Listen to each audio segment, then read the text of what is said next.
सत्यलोकातली अपेक्षा करतात, स्वर्गातली अपेक्षा करतात, वैकुंठातली अपेक्षा करतात विष्णू भक्ताची, हे पटतंय. पण दुसऱ्याच्या दुःखात दुःखी न होणारा असे 8 लोक आहे. चाणक्य नीतिकार म्हणतात, राजा वेश्या येमश चाग्नी चौरो बालक याचकः परदुःखम न जानन्ति अष्टमुख रामकंटकः. हे 8 लोक दुसऱ्याच्या दुःखात दुःखी होत नाही. त्याच्यात पहिला नंबर राजाचा आहे. राजा प्रजेच्या दुःखानं जर दुःखी झाला माऊली, तर तो राजा नाही, ईश्वरानं राष्ट्राला दिलेली देणगी समजा, जो प्रजेच्या दुःखानं दुःखी होतो. राजा, एखादाच राजा परदुःखम न जानन्ति. नाहीतर काय करू होते होगे शक्कर खाते जाओ. आपला विषय नाही, पण सध्या काय आहे, आता आमचा कास्तकार रडतो देवाजवळ. म्हणायचं जगाचा पोशिंदा, बस एवढंच म्हणायचं, जगाचा पोशिंदा, जगाचा पोशिंदा. ज्याची स्मरण ठेवायला पाहिजे त्या नेमक्या त्या घटकाला आम्ही विसरतो. एखादी, मी कोणाची निंदा करीत नाही, पण नटी मरण पावली एखादी तर 2-2 महिने टी व्हीला दाखवल्या जातं. 2-2 महिने. खूपच नुकसान झालं का हो भारताचं. अरे मरतातच ना माणसं, पण 2-2 महिने. आणि आमचा जवान सीमेवर मरतो, त्याची साधी बातमी पेपरला नाही, जो देशासाठी मेला. 2 वेळा दोघाला विसरू नका. माऊलीच्या वाढदिवसाच्या निमित्ताने नाही लक्षात राहिलं तर या 2 गोष्टी लक्षात ठेवा. जेवताना दुपारी शेतकऱ्याला आठवा, आणि झोपताना संध्याकाळी जवानाला आठवा. लक्षात ठेवा. अरे किती विज्ञान पुढं गेलं तर चपात्या समजून 500ची नोट खाते का बटाट्याच्या भाजीसोबत? चपातीच पाहिजे. आणि ते कोण निर्माण करतं? आमचा भोळा बाबडा कास्तकार. त्याला एवढी गरज आहे का माऊली? अरे 5 लोकाचा परिवार 10 क्विंटल गहू त्याला खूप झाले, मग 100 क्विंटल का पिकवतो? 90 क्विंटल जनतेसाठी आहे, हे लक्षात ठेवा. म्हणून दुपारी जेवण करताना शेतकऱ्याचं स्मरण करा, रात्री झोपी जाताना सीमेवरच्या जवानाचं स्मरण करा. त्याच्या खांद्यावर बंदूक आहे रात्रभर, म्हणून आमची झोप सुखाची आहे. त्यानं बंदूक ठेवली, झोप संपली ना. तुम्हाला चांगलं माहिती आहे, काशी की कला जाती थी और मथुरा में मस्जिद बनती थी, एक शिवाजी नहीं होता तो सबकी सुनता होती थी. विचार करा. 3 सजावत देश को सती संत और शूर, 3 लजावत देश को कपटी कायर क्रूर. काही नाही, कोणी दखल नाही घेत. अरे बाबा, मी त्या दिवशी उल्लेख केला, ऐकला असेल तुम्ही, आम्हाला खताची गोणी फोडून पाहण्याचा अधिकार नाही कास्तकाराला. काय आत आहे, विटाचा भुगा का रेती, मुकाट्यानं आणून टाका शेतात, पैसे मात्र पूर्ण द्या मोजून. आणि 1 नंबरचा गहू आमचा मार्केटला गेला की उभा चाकू घालतंय पोत्यात. 1 नंबरचा गहू आमचा तर चाकूनं पोतं फाडतंय. आणि विटाचा भुगा आहे का रेती आहे खताच्या पोत्यात, आम्हाला अधिकार नाही पोतं फाडण्याचा. श्रीमंत जास्तीत जास्त श्रीमंत कसा होईल? 500 कोटीची त्यांना माफी. आता सोयाबीन 4000वर आली आणि तेल 2200वर नेलं. खरं आहे का नाही? दिवाळी माहिती आहे तुम्हाला? तेल कशा का रेतीचं होते का? तेल सोयाबीनचं होते. इकडे 4000वर आणली आणि ते 2200वर नेलं. म्हणजे जास्तीत जास्त मोठे श्रीमंत अजून कसे मोठे होतील याची काळजी घेतल्या जाते. म्हणून आमचा कास्तकार आता देवळात जाऊन रडतो देवाजवळ. रडून एवढंच म्हणतो, मैंने मौसम से ज़्यादा हुकूमत को सहा है, किसान पानी में कम आंसुओं में ज़्यादा बहा है.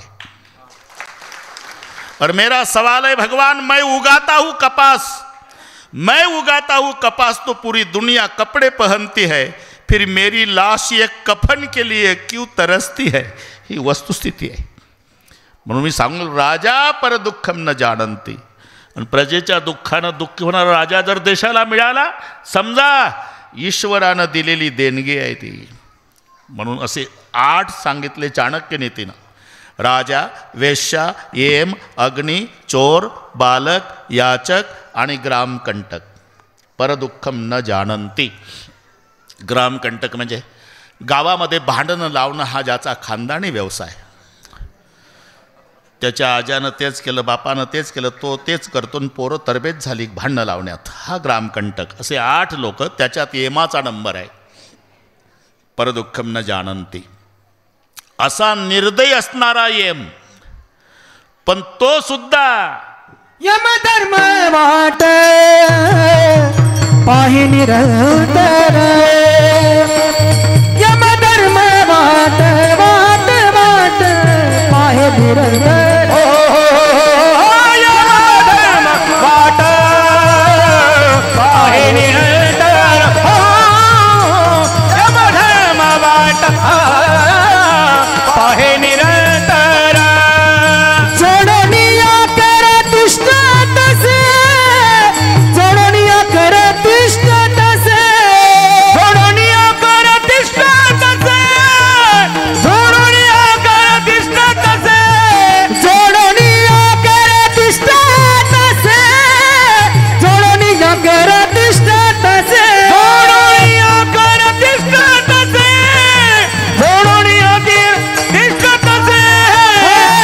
नारायण नामे नामे हो जीवन मुक्त. नारायण नामे नामे नारायण नामे हो जीवन मुक्त. नारायण नामे हो जीवन मुक्त. नारायण नामे हो जीवन मुक्त. हो जीवन मुक्त. हो जीवन मुक्त. जीवन मुक्त. वा वा, मजा आहे बा. माऊली, कोणीच कसर ठेवायला तयार नाही आज. एवढा निर्दयी असणारा यमराज पण हात जोडून उभा आहे. यमधर्म वाट पाहे निरंतर, जोडून या कर तिष्ठतसे.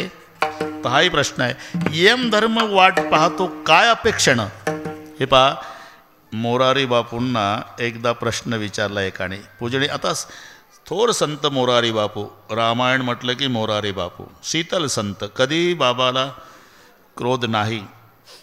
त्यांना पहिल्यांदा चिठ्ठ्या येतात, जे श्रोत्यांचे प्रश्न असतात ते चिठ्ठ्या असतात स्टेजवर. मग आले म्हणजे पहिल्यांदा चिठ्ठ्या वाचायच्या, त्याची समर्पक उत्तरं द्यायची, मग रामायण सुरू करायचं. मोरारी बापूची पद्धत आहे. एकदा चिठ्ठी आली, हे नीट ऐका. सगळा समाज गंभीर झाला. बापूंनी तो प्रश्न वाचला श्रोत्याचा.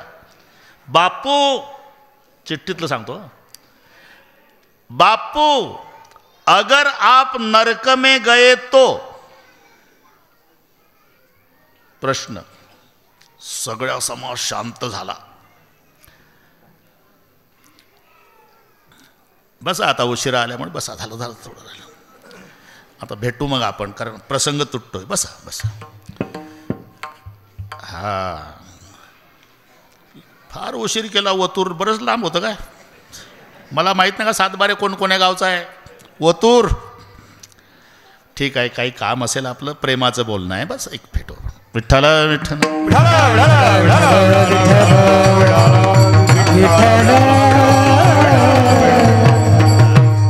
पुन्हा प्रसंग बिघडतो. पुन्हा लक्षात घ्या. सगळ्या समाज शांत झाला बरं का माऊली. कोण मूर्ख आहे वो? मोरारी बापूला म्हणतं नरकात गेले तर. बापू अगर आप नरक में गए तो. 1 मिनिट समाज शांत झाला आणि धीर गंभीर आवाजात बापूने उत्तर दिलं. एक श्रोताओं ने मुझे सवाल पूछा है कि बापू अगर आप नरक में गए तो. देखो भाई, अगर मैं नरक में गया तो वहाँ भी राम कथा करूँगा और पूरे नरकवासियों को स्वर्ग में ले आऊँगा. विठ्ठल.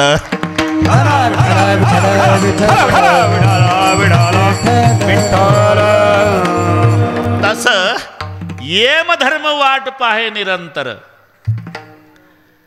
येमधर्म वाट पाहतो.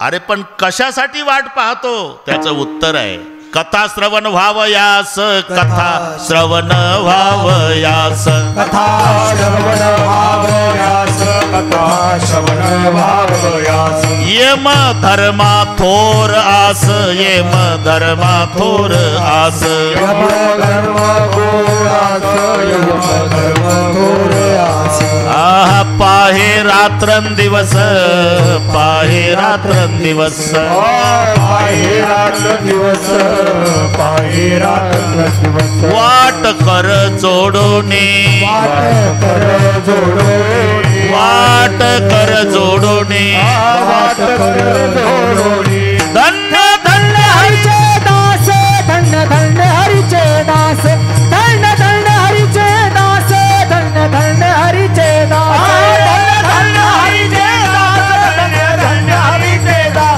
धन्य धन्य हरिचे दास धन्य धन्य हरिचे